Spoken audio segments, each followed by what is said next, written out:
Welcome to my channel story start. परिवार और माँ। एक गांव में एक सुखी परिवार रहता था। उस परिवार में 3 भाई और एक बहन थी। उनके माँ बाप उन चारों से बेहद प्यार करते थे, मगर बीच वाले बेटे से थोड़ा परेशान थे, क्योंकि बड़ा बेटा पढ़ लिख कर डॉक्टर बन गया और छोटा बेटा भी पढ़ लिख कर इंजीनियर बन गया था। मगर उनका बीच वाला बेटा बिल्कुल गंवार और आवारा ही बनकर रह गया। अब उनके 2 बेटे डॉक्टर और इंजीनियर ने शादी भी कर ली थी और कुछ महीनों के बाद ही उनकी बेटी की भी एक अच्छे घराने में शादी हो गई थी। मगर बीच वाला बेटा अभी भी कुंवारा ही था, क्योंकि वो बिल्कुल अनपढ़ था और कहीं पर भी मजदूरी का छोटा सा काम करता था।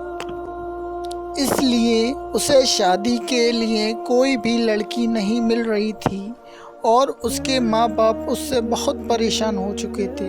अब जब भी उसकी बहन अपनी मायके आती तो पहले वो अपने डॉक्टर और इंजीनियर भाइयों से मिलती थी, मगर बीच वाले भाई से वो बहुत कम मिलती थी, क्योंकि वो उससे ज़्यादा पैसे नहीं दे पाता था।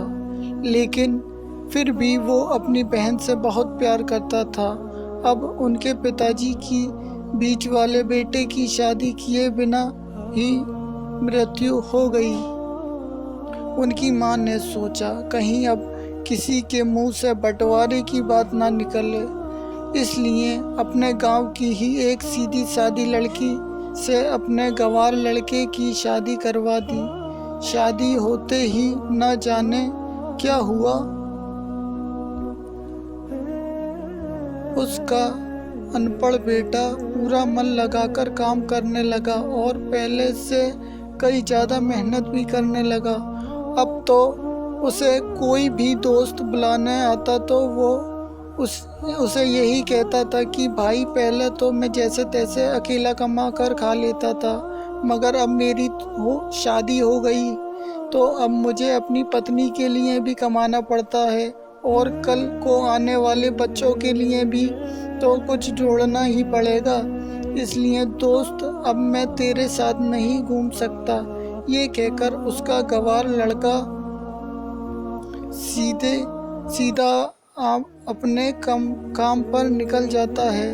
अब उसको दोनों भाई डॉक्टर और इंजीनियर आपस में यह बात करते हैं कि हम दोनों तो उस गंवार से कई ज़्यादा पैसे कमाते हैं, इसलिए हम सब घर और ज़मीन का बंटवारा कर लेते हैं और उस गंवार से अलग हो जाते हैं, क्योंकि अब वो हमारे बराबर कभी भी नहीं कमा सकता। इसलिए उन दोनों भाइयों ने अपनी माँ के लाख मना करने के बावजूद भी बंटवारे की तारीख तय कर दी और उन्होंने अपनी बहन को भी बुलवा लिया और अपने गंवार भाई से भी कह दिया कि आज तुम अपने काम पर मत जाना, क्योंकि हम सब आज घर और ज़मीन का बंटवारा करेंगे।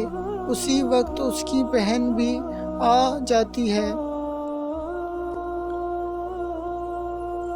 तभी उसका गंवार भाई कहता है कि तुम लोग बंटवारा कर लो, मुझे जो भी देना हो दे देना, मैं शाम को आकर अंगूठा लगा दूंगा। तभी उसकी बहन कहती है, अरे बेवकूफ़, तू अनपढ़ ही रहेगा, ज़मीन का हिस्सा तो आमने सामने बैठकर ही होता है। तभी उसके दोनों भाई भी बीच वाले गंवार भाई को उल्टा सीधा कहते हैं। तब उसकी माँ भी उसे कहती है कि बेटा आज तू काम पर मत जा, बंटवारा तेरे सामने ही होगा तो ही अच्छा है। उसी वक्त वकील भी आ जाता है। तभी वकील कहता है कि आपका सारा हिस्सा मिलाकर 10 बीघा ज़मीन है और आपका घर है। अब यह बताओ कि किसको कितना हिस्सा देना है, मैं उसी हिसाब से बंटवारे के कागज बनवा दूंगा। उसी वक्त उसका गंवार भाई कहता है कि वकील साहब 5-5 बीघा मेरे दोनों भाइयों के नाम लिख दो और ये जो हमारा मकान है ये मेरी प्यारी बहन के नाम कर दो। तभी उसके दोनों भाई और बहन पूछते हैं कि और तू हिस्से में क्या लेगा। तभी उनका गवार भाई कहता है कि मेरे हिस्से में मेरी प्यारी माँ है ना। और तभी वो अपनी पत्नी की तरह मुस्कुराते हुए कहता है कि क्यों मेरी प्यारी पत्नी, ये क्या मैंने गलत फैसला किया।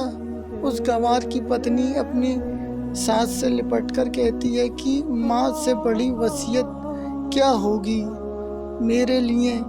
और उसी वक्त उसका गंवार पति भी अपनी माँ से लिपट जाता है। गंवार बेटे बहू के इसी प्यार ने जमीन जायदाद के इस बंटवारे को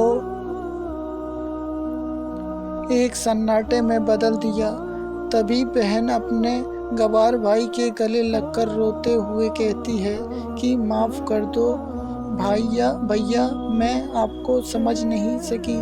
तभी उसका भाई कहता है कि मेरी प्यारी बहन, इस घर में जितना अधिकार हमारा है उतना ही अधिकार तेरा भी है। और रही बात बंटवारे की, तो बंटवारा नहीं करने से हमारा जीवन रुक तो नहीं जाएगा। क्यों करते हैं हम बंटवारा? क्या हम एक साथ मिलकर नहीं रह सकते जैसे हम बचपन में मिलकर रहते थे? एक साथ मिलकर रहने को ही तो कहते हैं एक अच्छा परिवार। और उस अच्छे परिवार को संभालती है एक माँ। तभी उसके दोनों भाई भी बहुत शर्मिंदा होते हैं और वो बंटवारे के सभी कागज को फाड़कर फेंक देते हैं। और उस दिन के बाद से ही उनका पूरा परिवार खुशी खुशी एक साथ ही रहने लगा। तो दोस्तों, ये थी परिवार और माँ की एक सच्ची कहानी।